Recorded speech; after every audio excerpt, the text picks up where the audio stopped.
Hey, it's Joe, and I've got another great Smarter Dating tip just for you.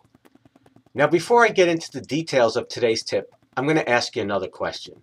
And that question is, do you have a history of getting involved with guys and getting into relationships where you do everything to make the guy happy and make the relationship work, but what you ultimately find is that your needs aren't being met?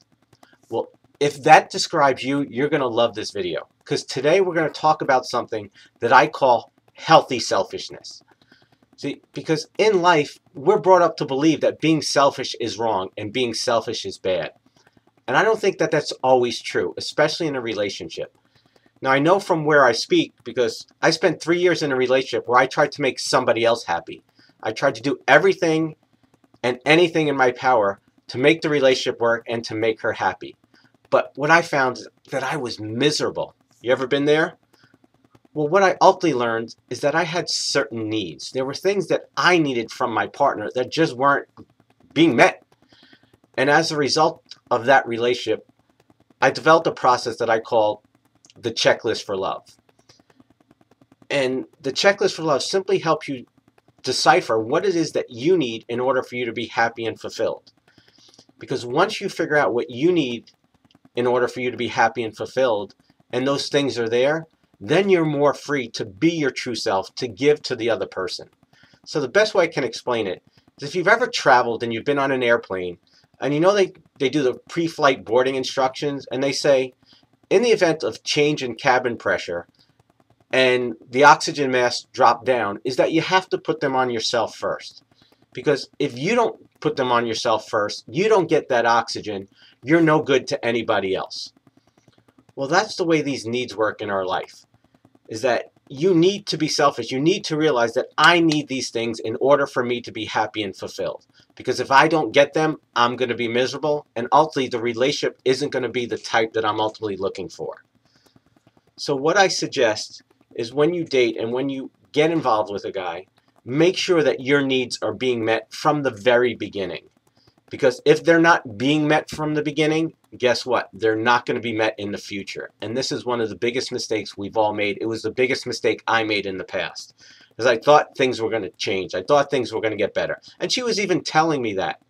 But my gut was telling me, nope, it's not happening. So what you need to do is to take a step back and get clear what it is that you need from a potential partner. And if you're involved with a person and they're not giving you what you need, and there's a way for you to know. You want to know how it is? Is because you consistently feel upset, frustrated, angry, or resentful towards that person.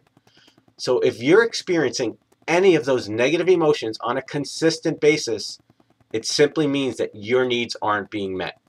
And so you can make a decision at that point. You can stay, hope it's going to get better, hope he's going to change, hope you're going to live with it. And you've probably done that before. That's why you're here.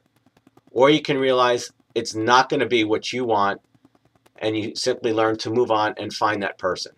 Because when you find that person who gives you what you need in order for you to be happy and fulfilled, that relationship becomes so easy. You know, one of the things I hear every day from women is how difficult it is, how hard it is. And I agree. With the wrong person, it absolutely is difficult. But when you find the right person, that person who gives you those things that you need in order for you to be happy and fulfilled, then you find that the relationship is actually kind of easy. Doesn't mean that you don't have little speed bumps, because life is always going to be throwing things at you. But what you find is because that person is giving you those things that you naturally need, and they do so effortlessly, that you get through whatever life throws at you. So I hope this helps. I know I threw a lot at you today. You might want to go back and watch this, again. Because this is really vital. If you're going to have the kind of relationship that you want from the beginning, you've got to be clear what's important to you, and you have to put your needs first. And when you do that and you pick the guy who naturally does that, you're going to find out that the relationship that you desire is the best it can be. Hope this helps. As always, if you know someone who can benefit from this, please pass it along. If you have any questions or comments, please post them below. We'll see you next time. God bless.